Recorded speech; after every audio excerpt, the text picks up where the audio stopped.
tarik dia punya angin, tarik sampai ke bawah dulu. So pusat ni kita 3 jari atas ni, sini ada 1 point. 3 jari bawah, bawah sini ada 1 point. Kiri kanan 3 jari, kiri kanan ada point. Ini cara yang tak ada minyak, kita tekan, pelan-pelan tekan.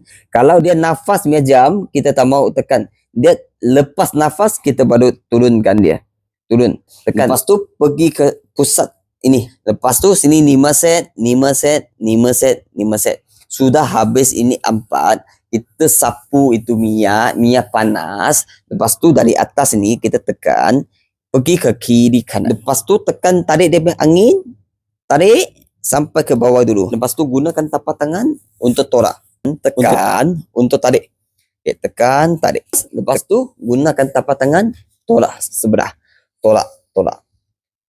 Lepas duduk di atas kepala dia untuk tekan dan tolak sampai ke hujung. Tekan dan tolak sampai ke hujung. Ada banyak follower tanya, boleh tak kita urut perut ini, boleh terbalik arah ke tak boleh? Kalau boleh, komen boleh. Kalau tak boleh, komen tak boleh. Boleh ke tak boleh? Lepas tu Master Jadi 11 akan tunjukkan jawapan untuk video seterusnya.